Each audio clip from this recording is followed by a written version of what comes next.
வந்து CMA இன்டருக்கு capital budgeting போகிறோம். இந்த CMA inter capital budgeting utilise for CMA ஃபைனலுக்கு யூட்டிலைஸ் ஆகும், சிஏ ஃபைனலுக்கு யூஸ் ஆகும், அதே போல் சிஎம்ஏ இன்டர் சிஏ இன்டர் எல்லாத்துக்கும் யூஸ் ஆகும்.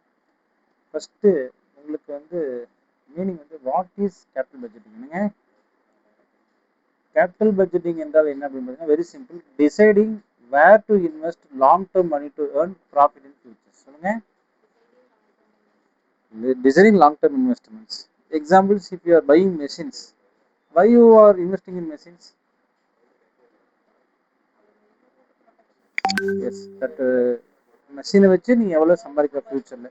எக்ஸ்பேண்டிங் ஃபேக்டரி வச்சு பிசினஸ் நீங்க டெவலப்மெண்ட் பண்ணலாம்.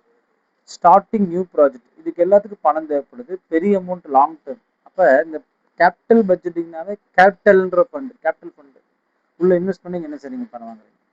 அப்ப ஐடியா வந்து பாத்தீங்கன்னா spend money now, get benefit in futures. Spend money, get. அப்ப nature of capital budgeting it is about long term decision. ஏதா இருக்கும் எனக்கு கண்டிப்பா இருக்கும், மோர் தென் உங்க புக்ல இருக்கிறது அப்படியே கன்செஷன் வந்துடும். அதனால இங்க அதை ஃபுல்லா படிக்க வேண்டிய அவசியம் இல்லை. Big investment, future cash flow, risk involved, மூணுமே அடங்கியிருக்கும். கேபிட்டல் பட்ஜெட்டிங் என்னென்ன இருக்கும், இன்வெஸ்ட்மெண்ட் ரொம்ப பிக்கா இருக்கும், ஃபியூச்சர் கேஷ் ஃப்ளோ இருக்கும், ரிஸ்க் இன்வால்வ்மெண்ட் இருக்குமா. சிம்பிள் லைன் சொல்றாங்க, அதான் இன்வெஸ்ட் டுடே ஏன் ஃபார் மெனி இயர்ஸ். இன்னைக்கு ஒரு டைம் இன்வெஸ்ட்மெண்ட், அது அதிக நாட்களுக்கு நீங்க எடுத்துட்டு இருங்க அப்படின்னு சொல்றாங்க. சரி, அப்போ what is the need, why it is ரெக்வயர்டுன்னு கேட்குறாங்க. என்னங்க why is it required. Main purpose வந்து பார்த்தீங்கன்னா எக்ஸ்பேன்ஷன். நீங்கள் ஒரு வீடு கட்டுறீங்க, எதுக்காக கட்டுறீங்க, உங்கள் ஃபேமிலியில் நீங்கள் நம்ம எல்லாத்துக்கும் ஃபியூச்சருக்கும் சேர்த்து கட்டுறீங்க, உங்களுக்கு மட்டும் கட்டல. அப்போ பிஸ்னஸ் ஒன்று நான் ஸ்டார்ட் பண்ணும்போது இது எனக்காக மட்டும் கிடையாது, ஃபியூச்சரில் டெவலப் ஆகும். ரீப்ளேஸ்மெண்ட்டு, ஓல்டு மிஷினை நீங்கள் ரீப்ளேஸ்மெண்ட் பண்ணிட்டு புதுசாக வாங்க. நீங்கள் ஒரு டிவி ஸ்பெட் வச்சுக்கிறீங்க, அதை விட்டுட்டு என்ன செய்றீங்க, ஒரு ஸ்கூட்டி வாங்குறீங்க, அது ஒரு ரீப்ளேஸ்மெண்ட். டைவர்சிஃபிகேஷன், அப்போ ஃபண்ட் என்ன செய்றீங்க, இன்னொரு பிஸ்னஸ்ல என்ன செய்றீங்க, பணம் போடுறீங்க. நீங்கள் இது வரைக்கும் நீங்கள் வந்து சரிசி பிஸ்னஸ் பண்ணிருக்கிறீங்க, டிபார்ட்மெண்ட் பண்ணிருக்கீங்க, அது டிபார்ட்மெண்ட்டை கொஞ்சம் பெரிய லெவல் கொண்டு வரீங்க அப்படின்னா டைவர்சிஃபிகேஷன் ஆஃப் பிஸ்னஸ். அடுத்தது பை ஆர் லீசிங் டெசிஷன்ஸ், நீங்கள் வந்து வாங்கலாமா, சொந்தமாக வாங்கலாமா, அல்லது லீஸ்க்கு எடுத்து ஓட்டிட்டு மிச்சத்தை கொடுத்துடலாமா, ரிஸ்க் இல்லாமல் பண்ணலாமா அப்படின்றதுக்கு இது யூஸ் ஆகுது.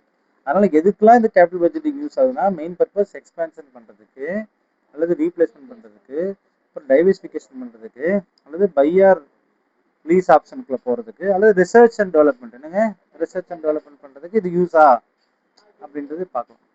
இன் simple, to choose best use of money. என்னங்க சரி, இவி இப்போ இவி வெஹிக்கிள் வாங்கலாமா இல்லை பெட்ரோல் வெஹிக்கிள் வாங்கலாமா, இப்போதைக்கு என்னதான் வாங்குறது நல்லது, இ வெஹிக்கிள் வாங்குறது, பிகாஸ் பொல்யூஷன் கண்ட்ரோல் ஆகுது, ஏன்னா பெட்ரோல்லாம் ஏற போகுது திடீர்னு, அதனால அது இ வெஹிக்கிள் போடுறது பெஸ்ட். இந்த மாதிரி இது கான்செப்ட். இதுதான் வந்து எனக்கு கேபிட்டல் பட்ஜெட். நான் வந்து 1,00,000 1,50,000 போட்டு நம்ம வண்டி வாங்குறேன், அது இ பைக் கேட்டால் எனக்கு பிரச்சனை கிடையாது இல்லை.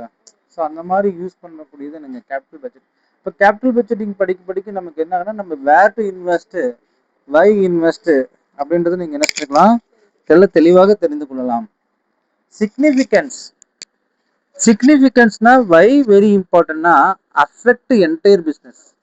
ஏன்னா ஃபண்டு வந்து நீங்கள் பிஸ்னஸ்குள்ளே திரும்ப போடாமல் இன்னொன்று கேபிட்டலுக்குள்ளே போடுறீங்க, அப்போ அது உங்களுக்கு பிஸ்னஸ்க்கு க்ரோ ஆகிறதுக்கு ஹெல்ப் பண்ணணுமா அப்படின்னு பார்த்தா அதுதான் ரொம்ப முக்கியம். அதனால சிக்னிஃபிகன்ஸு வை வெரி இம்பார்ட்டன்ட் கேட்குறாங்க. அடுத்து வந்து லாங் டேர்ம் இம்பாக்ட்.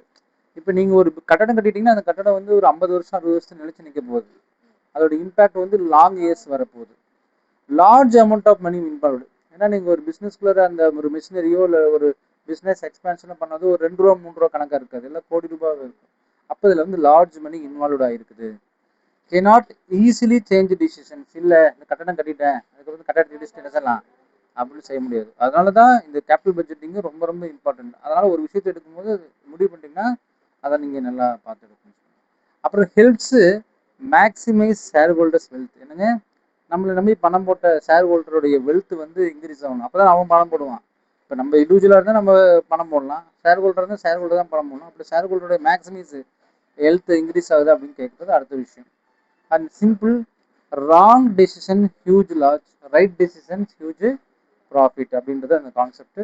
சரி, ப்ராசஸ் ஆஃப் கேபிட்டல் பட்ஜெட்டிங்.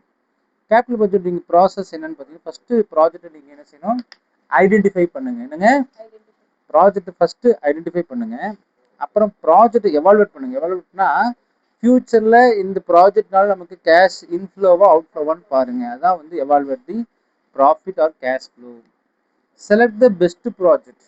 ஆக்சுவலாக உங்கள் கையில் 2 ப்ராஜெக்ட் கொடுத்துருப்பாங்க. ஒரு ப்ராஜெக்ட் இப்படி, ஒரு ப்ராஜெக்ட் இப்படி. இந்த 2 ப்ராஜெக்ட்ல எது உங்களுக்கு நல்ல ப்ராஜெக்ட்னு சொல்லிட்டு அதை என்ன செய்யுங்க, இம்ப்ளிமெண்ட் பண்ணுங்க. அப்புறம் அதை என்ன செய்யுங்க, பெர்ஃபார்மன்ஸை ரிவ்யூ பண்ணுங்க. என்னங்க, பெர்ஃபார்மன்ஸை ரிவ்யூ பண்ணுங்க.